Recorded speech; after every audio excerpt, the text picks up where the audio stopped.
Hello, my name is Julia. I'm Monica. And our article, Spectatorship in Such of Much Ado About Nothing by Nova Myhill, explains the question, how does Much Ado About Nothing challenge the idea that spectatorship allows access to the truth?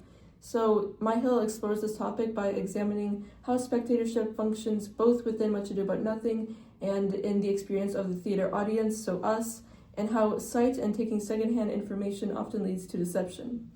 The audience perceives and is affected by the spectacles.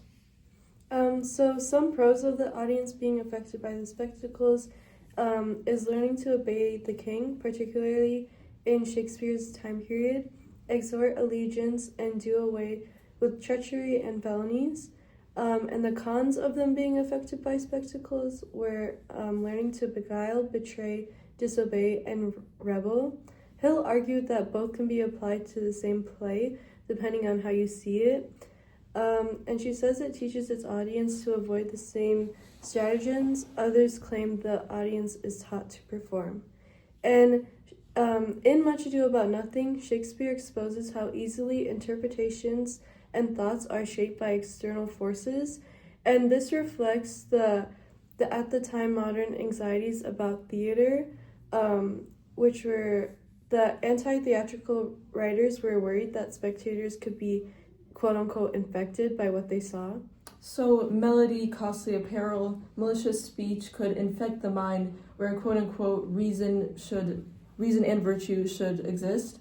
And the author Stephen Gosselin is quoted saying that we are taught by other men's examples and people come honest to a play and they may depart infected.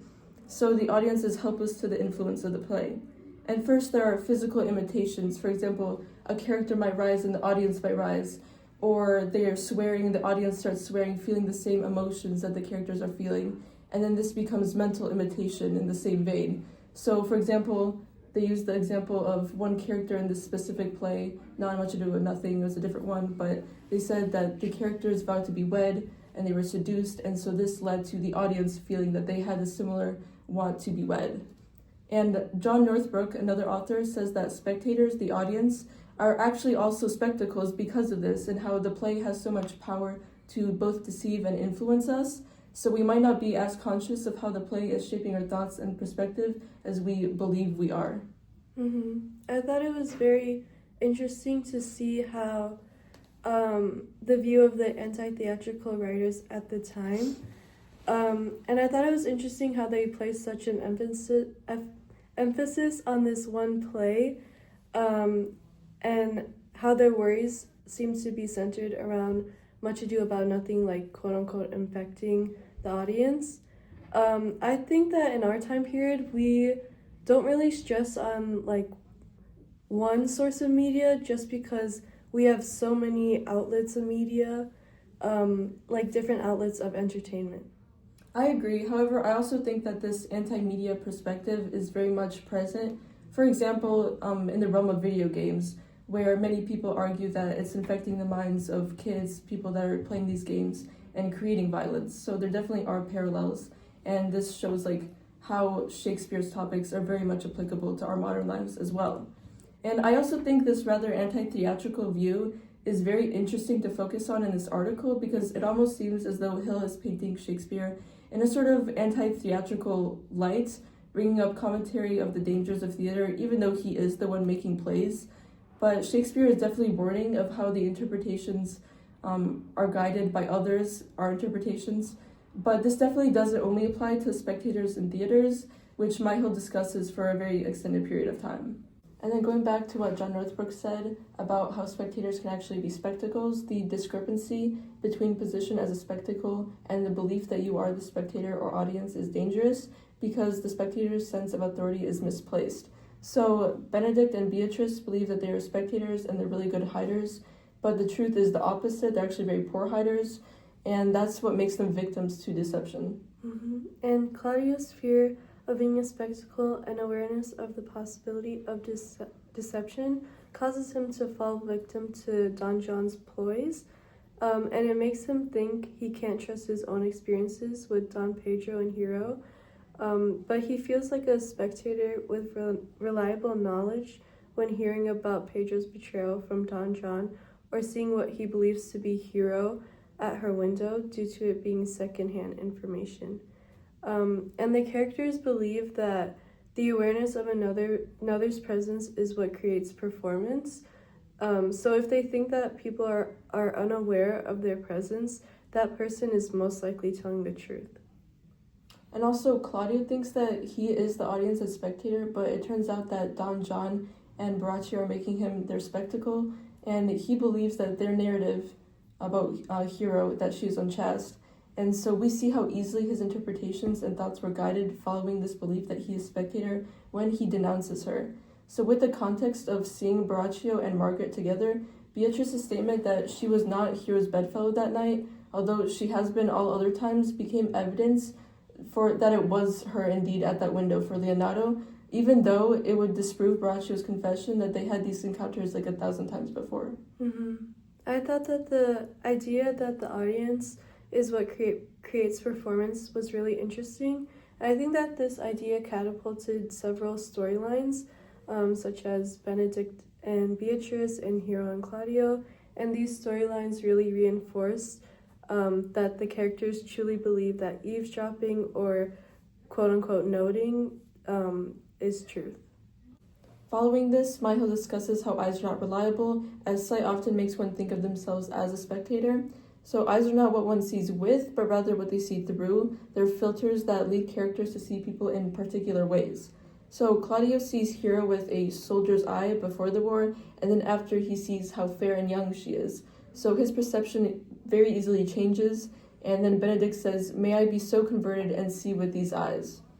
Also, the greatest piece of evidence we see of interpretation being easily guided, particularly by sight, is when Claudio denounces Hero at the wedding and asks, "Leonardo, stand I here? Is this face Hero's? Are our eyes our own?"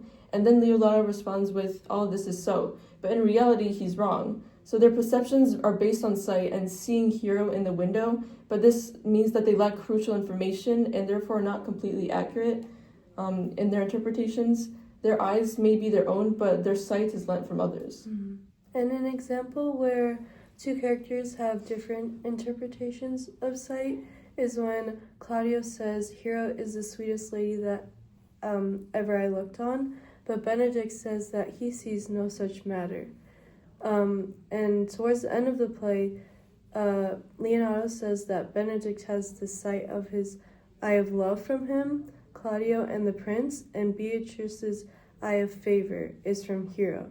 So they're saying that the filters that their eyes are looking through can be lens, and so their sight is an imitation of other characters. Also, at the window scene deception, Don Pedro's and Claudio's eyes are not their own, but rather an extensions of Don John's vision when they see what they think to be Hero. And Don John doesn't describe the disloyalty, but instead tells Claudio and Don Pedro to see for themselves. And Don John is taking advantage of their trust and sight. And Don John manipulates Don Pedro and Claudio into thinking they have a choice, that they can make a decision based on the evidence of their senses. So Don Pedro and Claudio's senses are confirming Don John's basically lies. And I think before I read this article, I thought very much like the characters that what I saw with my eyes was the truth because it's what I saw. But I think that recognizing that perspective and additional information can change the way you view something is very important. And trying to see something without prejudice is often harder than it seems. I also think that in this day and age, we should trust less what we see with our eyes, especially with the advancements of technology and AI. Yeah, we're very unconsciously being influenced by so many things all at once. So I think it's especially important now, like when we have access to so many new pieces of information, to be conscious of what we are taking in and how we are affected. So in the article, Myhill dives deeper into sight by exploring how women are interpreted using sight and not words. So in Much Ado About Nothing, Hero is just a visual construct. She never engages in debate surrounding her and is mostly silenced by her father. And she represents the standard for many women at the time, which was to be modest and quiet. And this has effects on her relations in several events, such as Claudio's shallowness and frequent change in ideas and thoughts regarding Hero. and this is due to the fact that Hero is just a visual construct. Hero's absence of speech and narrative leaves plenty of room for interpretation, and this makes it quite easy for Don John's poise to work and Claudio's quickness to believe him. And Hero really has no power because she is a spectacle, and she is completely subject to others' interpretation of her. And this is, again, a result of being silenced and without a solid narrative or personality. This is especially seen at her ridicule at her own wedding. And her value and importance is replaced by her appearance, so she's not seen beyond it, basically. And Claudio knows this, and while ridiculing her for a very long time, says that the sign and semblance of her honor is like a maid. And so basically, while being ridiculed, Hero's silence that was once praised is now basically turning into guilt, and she used to be seen as modest instead. And throughout Much Ado About Nothing, appearances and visual cues are often assumed to signify truth. For example, Hero's blushing was taken as evidence that she deceived everyone, and Leonardo's white beard proves that he was once a wise, noble man. And Beatrice, in contrast, as a woman with a narrative and a personality, defends Hero and insists that Hero's accusers are innocent and cruel. And she says that Hero's accusers are responding to deception and their own fears of being disgraced. So I think Beatrice is a very important foil to Hero because Shakespeare can use her to say that women need a voice and a platform so that they can do good, and that they're very beneficial, and he's advocating for women through Beatrice and saying that she's able to solve this issue because of her voice, even though Don John is knows that Hero is a spectacle and she's also voiceless, and so she's the one that's being entangled into these lies and deception. And then Hero is a major representative of the belief and trust and sight that other characters had. However, as Myhill asserts, basing everything off of sight leads to deception, and Hero also reflects how standards for women at the time could easily hurt them. When I was reading this section of the article, it really made me wonder what it would be like if Beatrice was in Hero's shoes. And I think if Beatrice was in Hero's shoes, that other characters would have taken more time to think about the accusations against her, and they wouldn't be so quick to see her as guilty and blindly believe Don John, Don Pedro, and Claudio. And I think this is because Beatrice has so much more personality and narrative to her. She's not just like a blank slate or a visual construct like Hero. I agree. I also think this section is particularly interesting because it deviates from what we were talking about in class, like relating to secondhand information and how it can't be trusted, and it offers us a new perspective and a twist on this topic that relates to Shakespeare's views of men and women and how women are held to a particularly high standard, even though they often aren't given a platform to defend themselves or aren't expected to, especially in Elizabethan times. Furthermore, Myhill discusses secondhand information and about how the audience is forced to rely on secondhand information because we lack critical information. For example, in the window scene, it's only depicted to the audience through retellings, so knowing exactly what happened is impossible. And because of this, the audience must accept narratives that color their interpretation and see through eyes that aren't their own. And in doing so, Shakespeare gives us the perspectives of others, letting us to step into their shoes and make judgments based off of secondhand information, proving how there's always the possibility of the audience being deceived. And we don't see Don Pedro wooing Hero at the ball either, or Margaret and Borachio. And so this scene allows Don John and Borachio to plausibly suggest that Don Pedro is enamored with Hero, and the theater audience cannot be sure they're lying. Also, the possibility that Pedro is wooing Hero is voiced by every man at the ball except Pedro himself, once again reinforcing this theory. So the audience's perception is based off of both what they are allowed to see and hear and also what they expect. And we only know what we're prepared to see and hear, just like Don Pedro and Claudio. We'll only see what they were prepared to hear through secondhand information from Borachio. And the reliability on secondhand information also alters the past thoughts and perceptions of the characters. An example of this is when Claudio reinterprets all of Hero's past actions as stage after seeing her in the window. For example, her blushing is now guiltiness and not modesty, and this highlights the danger of influence. And another example of this is Benedict's reinterpretation of Beatrice's language. He's now fitting everything into his new idea that Beatrice is in love with her. With him. Yeah. And so by making the audience rely on secondhand information, the play denies them the comfortable position of an all-knowing observer. And it proves how easily the audience believes retellings, just as the characters do. And this lack of information is testimony to the possibility of the audience being deceived.